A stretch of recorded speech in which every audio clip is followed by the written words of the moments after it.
بسم اللہ الرحمن الرحیم۔ السلام علیکم ورحمۃ اللہ وبرکاتہ۔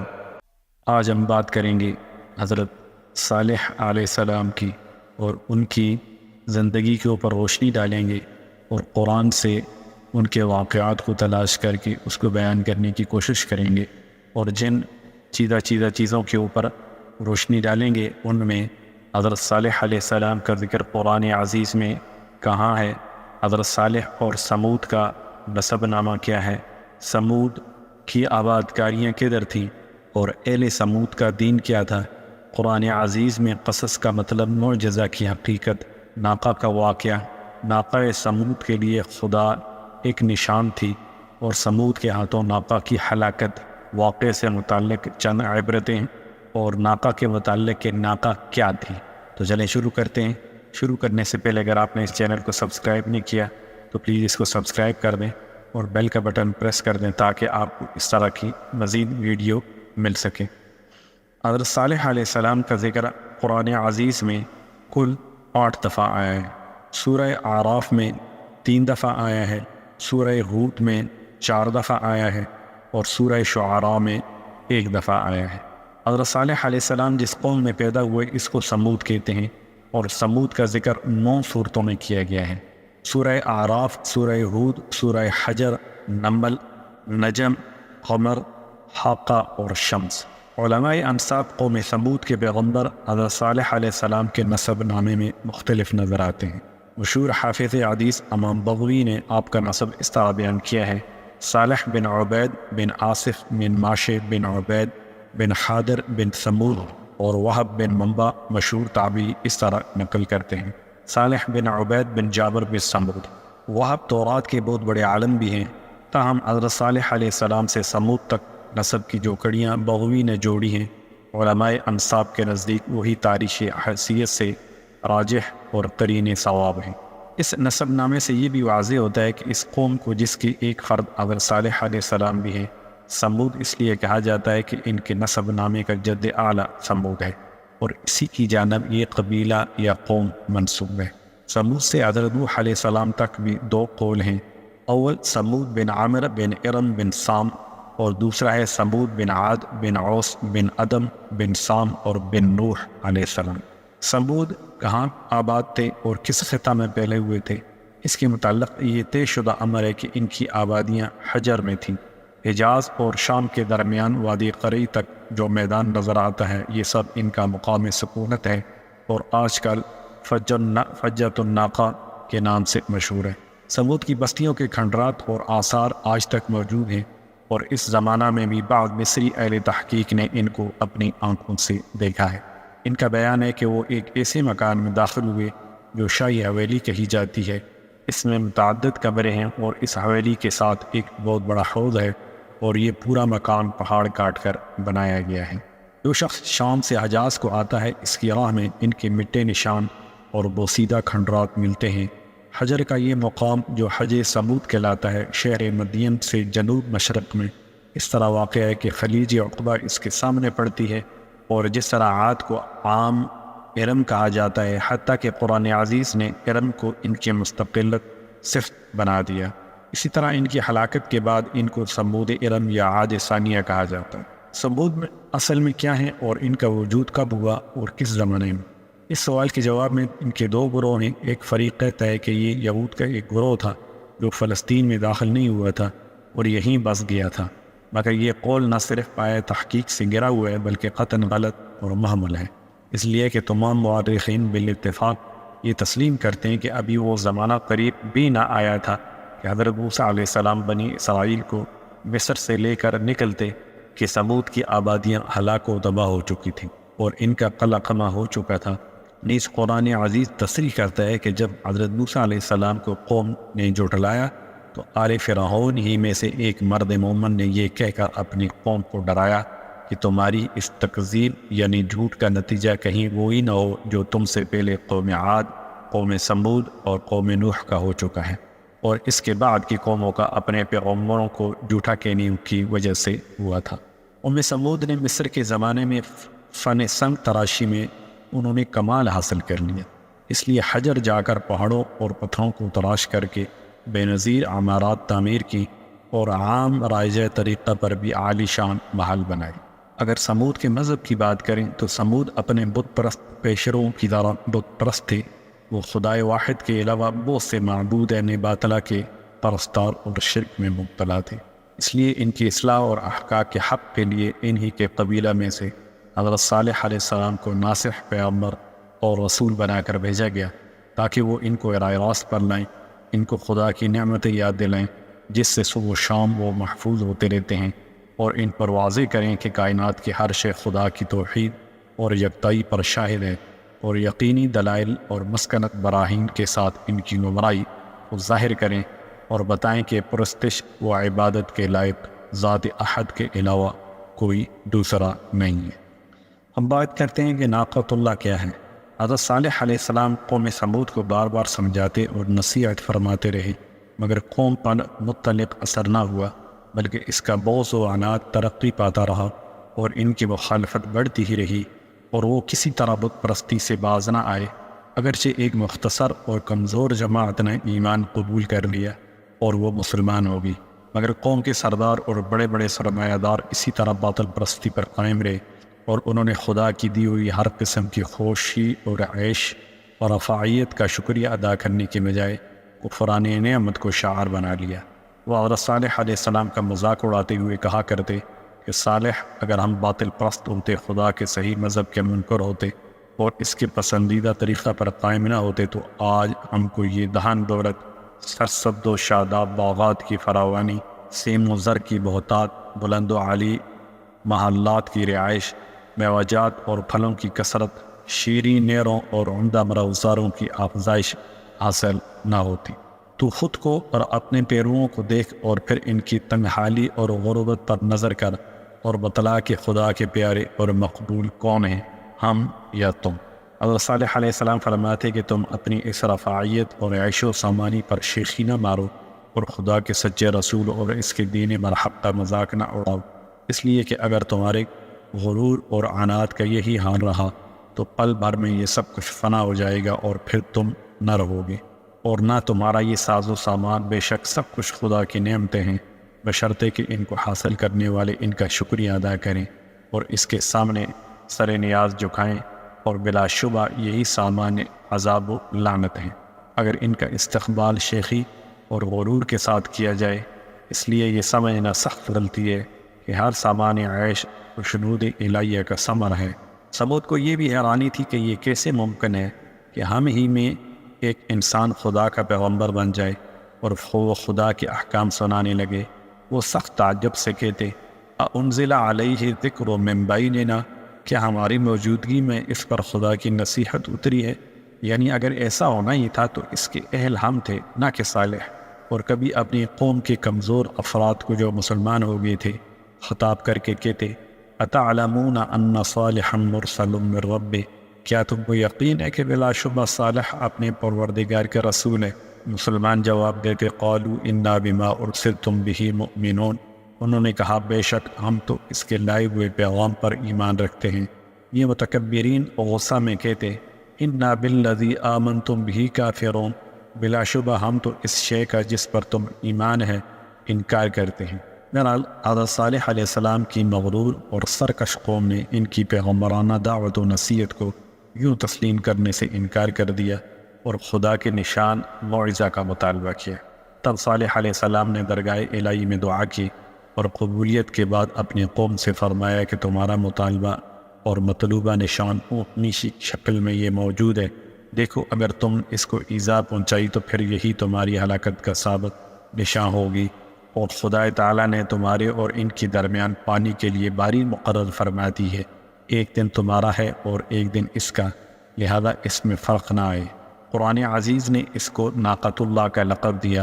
اور نیز اس کو لکم آیا کہہ کر بھی بتایا کہ یہ نشانی اپنے اندر خاص اہمیت رکھتی ہے، لیکن بدقسمت قوم سمود زیادہ دیر تک اس کو برداشت نہ کر سکی اور ایک روز سازش کر کے عودار بن صالح کو اس پر آمادہ کر لیا کہ وہ اس کے قتل میں پہل کرے اور باقی اعانت کریں، اور اس طرح ناقہ کو ہلاک کر ڈالا۔ اور صالح علیہ السلام کو جب یہ معلوم ہوا تو آپ دیدہ ہو کر فرمانے لگے، بدبخت قوم، آخر تجھ سے صبر نہ ہو سکا، اب خدا کے عذاب کا انتظار کر، 3 روز کے بعد وہ نہ ٹلنے والا عذاب آئے گا اور تم سب کو ہمیشہ کے لیے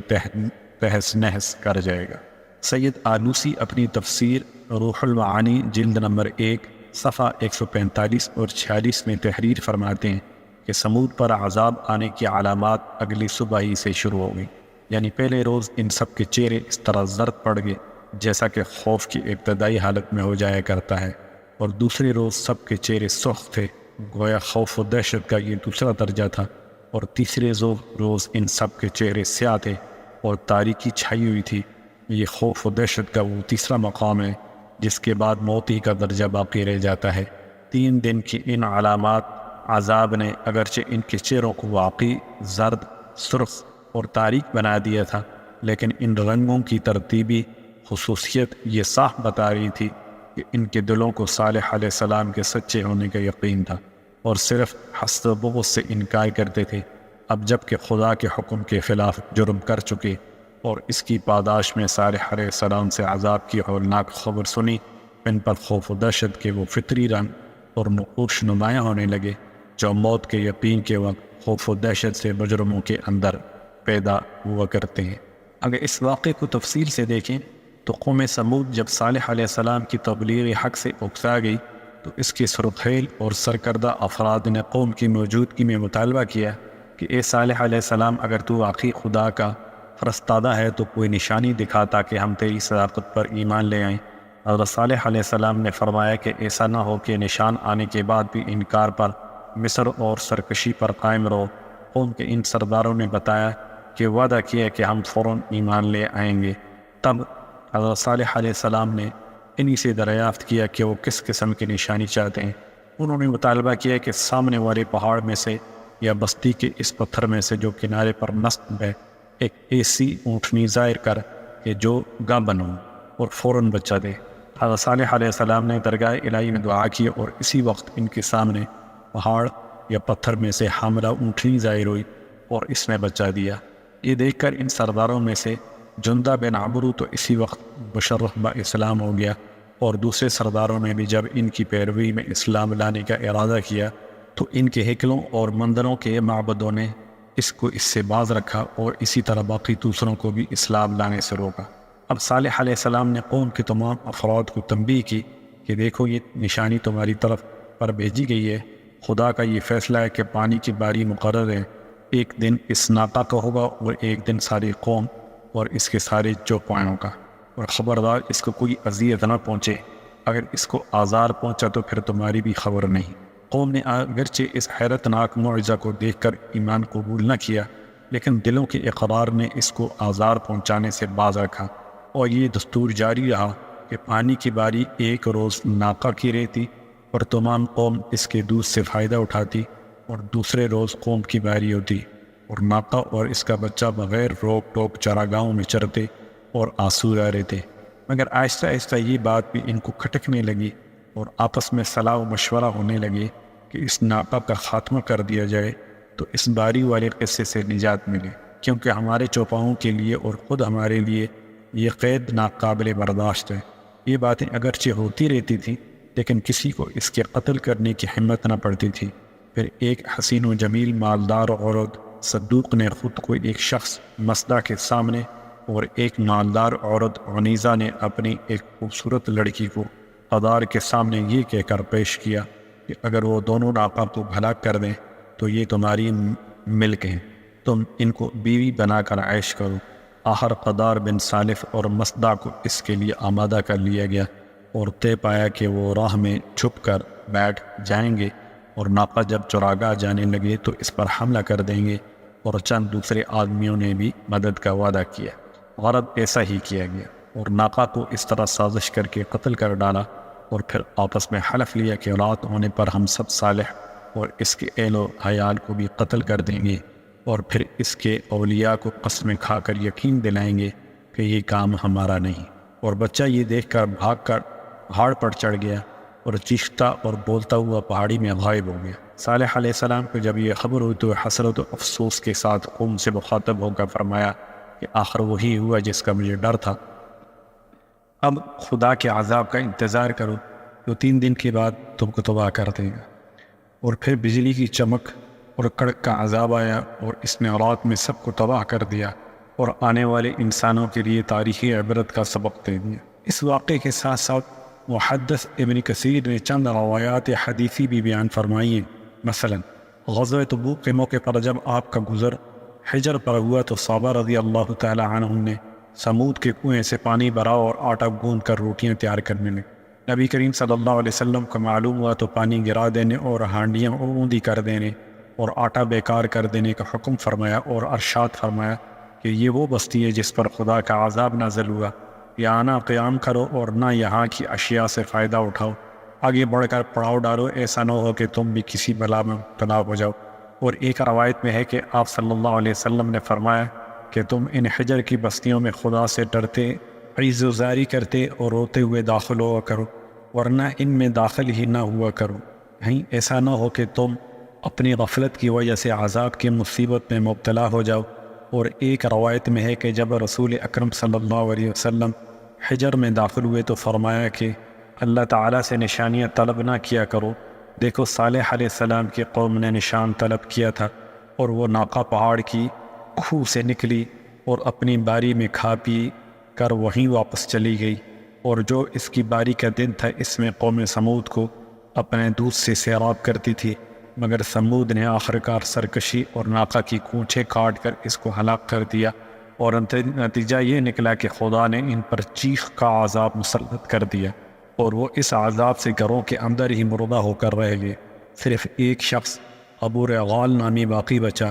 وہ حرم میں گیا ہوا تھا، لیکن جب وہ حدود حرم سے باہر آیا تو فوراً اسی عذاب کا شکار ہو گیا۔ حافظ ابن کثیر رحمۃ اللہ علیہ نے یہ تینوں روایات سند کے ساتھ مسند احمد سے نقل کر کے اس کی توثیق کی ہے۔ بہرحال ان 3 دن کے بعد وقت موعود آ پہنچا اور رات کے وقت ایک ہیبت ناک آواز نے ہر شخص کو اسی حالت میں ہلاک کر دیا جس حالت میں وہ تھا۔ قرآن عزیز نے اس ہلاکت آفرین آواز کو کسی مقام پر صاعقہ کڑکدار بجلی اور کسی جگہ رجفہ زلزلہ ڈال دینے والی شے اور بعض جگہ طاغیہ دہشت ناک اور بعض جگہ سیاہ چیخ فرمایا، اس لیے کہ یہ تمام تعبیرات ایک ہی حقیقت کے مختلف اوصاف کے اعتبار سے کی گئی ہیں تاکہ یہ معلوم ہو جائے کہ خدائے تعالیٰ کی اس عذاب کی ہولناکیاں کیسی گونا گو تھیں۔ ایک طرف سمود پر یہ عذاب نازل ہوا اور دوسری طرف صالح علیہ السلام اور ان کے پیرو مسلمانوں کو خدا نے اپنی حفاظت میں لے لیا اور ان کو اس عذاب سے محفوظ رکھا۔ حضرت صالح علیہ السلام حسم و منال کے ساتھ ہلاک شدگان کو مخاطب کرتے ہوئے فرمانے لگے، یا قوم لقد ابلغتکم رسالت ربی ونصحت لکم ولکن لا تحبون الناصحین۔ اے قوم، بلا شبہ میں نے اپنے پروردگار کا پیغام تم تک پہنچایا اور تم کو نصیحت کی، لیکن تم تو نصیحت کرنے والوں کو دوست ہی نہ رکھتے تھے۔ ہلاک شدہ قوم کی جانب حضرت صالح علیہ السلام کا یہ خطاب اسی طرح کا خطاب تھا جس طرح بدر میں مشرکین مکہ کے سرداروں کی ہلاکت کے بعد مردہ نعشوں کے گھڑے پر کھڑے ہو کر رسول اکرم صلی اللہ علیہ وسلم نے فرمایا، اے فلاں بن فلاں اور فلاں بن فلاں، کیا تم کو اللہ اور اس کا رسول کی اطاعت پسند آئی؟ بلا شبہ ہم نے وہ سب کچھ پا لیا جو ہمارے رب نے ہم سے وعدہ کیا تھا، بس کیا تم نے بھی وہ پایا جو تمہارے رب نے تم سے وعدہ کیا تھا؟ اس قسم کے خطاب کے بارے میں علماء کی چند رائے ہیں۔ نمبر 1، اس قسم کا خطاب انبیاء علیہ السلام کی خصوصیات میں سے ہے، اس لیے کہ اللہ تعالیٰ ان کے اس کلام کو بلا شبہ مردوں کو سوار دیتا ہے، اگرچہ وہ جواب دینے سے قاصر ہیں، لیکن اس لیے جب نبی اکرم صلی اللہ علیہ وسلم نے مشرکین کی لاشوں کو اس طرح مخاطب کیا تو حضرت عمر رضی اللہ تعالی عنہ نے تعجب سے پوچھا، کیا یہ سن رہے ہیں؟ آپ صلی اللہ علیہ وسلم نے فرمایا، ہاں تم سے زیادہ، مگر جواب سے عاجز ہیں۔ نمبر 2، یہ طریق خطاب حزن و ملال کے اظہار کے لیے ہوتا ہے۔ مثلا تم نے کسی شخص کو متنبع کیا، اس باغ میں نہ جانا، سانپ بڑی کثرت سے ہیں، ڈسے جانے کا خطرہ ہے، مگر وہ شخص باغ میں گیا اور ڈسا گیا، تو جب یہ تنبیہ کرنے والا اس کی نعش پر پہنچتا ہے تو بے ساختہ کہہ اٹھتا ہے، افسوس، کیا میں نے تجھ سے نہ کہا تھا کہ باغ میں نہ جانا ورنہ ڈسا جائے گا؟ آخر وہی ہوا۔ اس قسم کے خطاب کے اصل مخاطب وہ زندہ انسان ہوتے ہیں جو ان مردہ نعشوں کو دیکھ رہے ہیں تاکہ ان کی عبرت حاصل ہو، اور وہ اس قسم کی سرکشی کی جرات نہ کر سکے۔ اب بات کرتے ہیں قوم کی ہلاکت اور صالح علیہ السلام کا قیام۔ یہ ایک تاریخی سوال ہے کہ جب سمود ہلاک و برباد ہو گئے تو صالح علیہ السلام اور ان پر ایمان لانے والے مسلمانوں نے کہاں سکونت اختیار کی؟ اس سوال کا جواب یقینی اور حتمی طور پر دینا تو قریب ناممکن ہے۔ البتہ غالب گمانی ہے کہ وہ قوم کی ہلاکت کے بعد علاقہ فلسطین میں آ کر آباد ہوئے، اس لیے کہ حجر کے قریب یہی مقام ایسا تھا جو سرسبز و شاداب اور مویشیوں کے پانی اور چارہ کے لیے بہترین تھا، اور فلسطین کے علاقے میں یہ جگہ نوائی رملہ ہوگی یا کوئی دوسرا مقام۔ صالح علیہ السلام پر ایمان لانے والے جو مسلمان ان کے ساتھ عذاب سے محفوظ اور نجات یافتہ رہے، ان کی تعداد تقریباً 120 تھی اور ہلاک شدہ تقریباً 1500 کا۔ السلام علیکم ورحمۃ اللہ وبرکاتہ۔